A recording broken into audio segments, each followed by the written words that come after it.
ഒരു കാര്യം നീ മനസ്സിലാക്കിക്കോ. എന്ത് കൊച്ചമ്മ? ഈ സുഹാസിനി കൊച്ചമ്മ പഠിച്ചിരുന്ന കാലത്ത് ഒരു സകലകല വല്ലഭയായിരുന്നോടാ. ഈ സകല കല എന്ന് പറയുമ്പം സകലകല എന്ന് പറഞ്ഞാല് സകലതും. അതായത് പാട്ട്, നൃത്തം, അഭിനയം, കായികം എന്ന് വേണ്ട ഇനി എന്തൊക്കെയുണ്ടോ അതിലെല്ലാം. അതാണ് വല്ലഭ. വല്ലഭ ഗുസ്തി കായികത്തിന് വരുമോ കൊച്ചമ്മ? ഇവ ആരാ ഇത്? എടാ, ഗുസ്തി എന്ന് പറഞ്ഞാല് എല്ലാം കായികത്തിൽ വരും. പക്ഷെ ഞങ്ങൾ പഠിക്കുന്ന പെമ്പിള്ളാരുടെ സ്കൂളിലല്ലേ, അവിടെ ഗുസ്തിയാണോ? എന്തെല്ലാം കിടക്കുന്നു. എന്തൊക്കെയുണ്ടായിരുന്നു? ഞാന് സത്യം പറയുകയാണെങ്കില് ഭയങ്കര പേരും പ്രശസ്തിയൊക്കെ വാങ്ങിച്ച് എപ്പോഴും ഒന്നാം സ്ഥാനത്ത് എത്തുന്ന ചില സംഭവങ്ങളുണ്ട്. റൊട്ടി കടി, മനസ്സിലായോ? ഈ സ്പൂണിൽ നാരങ്ങ വെച്ചോണ്ട് ഓടൂല്ലേ, അത്. പിന്നെ മുട്ടായി പെറുക്കല്. നീ അതൊക്കെ പോട്ടു. ഡൊമ്മോ കണ്ട പേടി തോന്നുന്ന വലിയൊരു കൊമ്പനാന അതിന്റെ വാല് വരയ്ക്കുക. ഇതെല്ലാം ഞാനാണ് ഫസ്റ്റ്. ഒരുത്തി 7 അയലത്ത് വരൂല്ല. കൊച്ചമ്മ അതിന് ഈ മെഡലും സർട്ടിഫിക്കറ്റ് ഒക്കെ കിട്ടിയിട്ടില്ലായിരുന്നോ? കിട്ടിയിട്ടില്ലായിരുന്നോ? അയ്യോ, എല്ലാത്തിനും ഒന്നാം സ്ഥാനവും മെഡലും സർട്ടിഫിക്കറ്റും ഒക്കെ വാങ്ങിച്ച ഒരു കാലം ഉണ്ടായിരുന്നടാ എന്റെ സുഹാസിനി കൊച്ചമ്മയ്ക്ക്. പക്ഷെ ഇവിടെ ആ മെഡലൊന്നും കാണാനില്ല കൊച്ചമ്മ. മെഡല് നീ എന്തോന്ന് കണ്ടു? കൊച്ചമ്മ, എടാ, മെഡലും സർട്ടിഫിക്കറ്റും ഒക്കെ ഉണ്ടായിരുന്നു. സർട്ടിഫിക്കറ്റ് ഒക്കെ എങ്ങോ പോയി. അതെങ്ങനെ? പക്ഷെ എന്റെ എങ്ങനെയെന്നോ 2019 വെള്ളപ്പൊക്കം വന്നില്ലേ? അത് 98 കൊച്ചമ്മ. 98 ശരി. 98 98. ആ വെള്ളപ്പൊക്കത്തില് ഞാൻ ആ സർട്ടിഫിക്കറ്റ് എല്ലാം കൂടെ വെച്ച പെട്ടി ഒഴുകി പോന്ന് കണ്ടപ്പോ എന്റെ ചങ്ക് പൊട്ടിപ്പോയി. ചങ്ക് പൊട്ടും കൊച്ചമ്മ, ആരെയും ചങ്ക് പൊട്ടും. ഈ സ്വർണ്ണ മെഡൽ വല്ലതും ഉണ്ടായിരുന്നു അതിനകത്ത്? സ്വർണ്ണ മെഡല് എന്റെ ബുദ്ധി ഉപയോഗിച്ച് ഞാൻ ഒരു കാര്യം ചെയ്തു. എന്ത് കൊച്ചമ്മ? അരിപ്പട്ടിയുടെ അടി വെച്ചു. അരിപ്പട്ടി? അതുകൊണ്ട് അതവിടെ ഇരിപ്പുണ്ടായിരുന്നു. അപ്പൊ ഇവിടുത്തെ അരിപ്പട്ടിയിൽ തപ്പിക്കഴിഞ്ഞാൽ സ്വർണ്ണ മെഡൽ കിട്ടുമോ? എടാ, ആ 4 മെഡൽ എടുത്ത് വിറ്റിട്ടാണ് എന്നെയും പറക്കം മുറ്റാത്ത 2 പിള്ളേരെ കൂടെ വിട്ടു ചന്ദ്രേട്ട ഒരു പോക്കങ്ങ് പോയത്. അയ്യോ, നഷ്ടം തന്നെ ഈശ്വര. പിന്നെ അവിടെ നിന്നങ്ങോട്ടൊരു ജൈത്രയാത്രയായിരുന്നല്ലേ.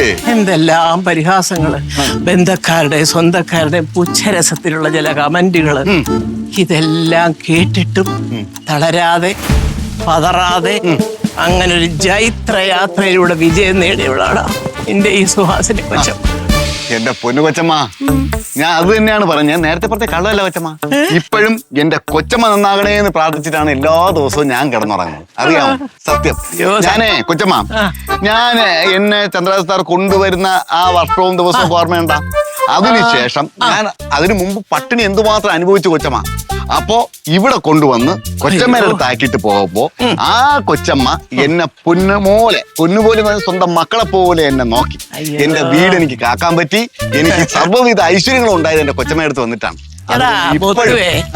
നിന്റെ സ്നേഹം ഉണ്ടെന്ന് എനിക്കറിയാം.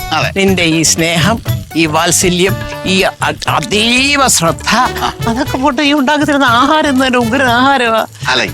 എനിക്കറിയാം. ഇടയ്ക്ക് അതിനെ കുറ്റം പറയുന്നുണ്ട് ആഹാരത്തിനെ. അല്ലല്ല, അതെ, അതെന്താന്നറിയോ, നിന്നെ ഒന്ന് ചുമ്മാ ഒന്ന് ചൊടിപ്പിച്ചിട്ടേ കുറെ കൂടെ നന്നാവാൻ വേണ്ടി അങ്ങ് പറയുമല്ലേ. അത്രേ ഉള്ളടാ. പക്ഷെ ആ കോവിഡ് സമയത്ത് പറ്റിയത് ഭയങ്കര അബദ്ധമായി പോയി കൊച്ചമ്മ. എന്താ എന്നെ മറ്റേ കെട്ടിയിട്ട് അടിച്ചത് ഞാൻ പറഞ്ഞിട്ടില്ലായിരുന്നു. ഞാനത് ചോദിക്കണം വിചാരിച്ചു. നീ പണ്ടത്തെ പാചകം ചെയ്തിട്ടല്ലേ നീ മരത്തിൽ കെട്ടിയിട്ട് എന്നെ കൂടെ അടിച്ചത് കോവിഡ് സമയത്ത്? കൊച്ചമ്മ, അതെന്തോന്ന് പാചകം? അത് ചിക്കൻ വെന്താലും ഉണ്ടാക്കിയതാണ്.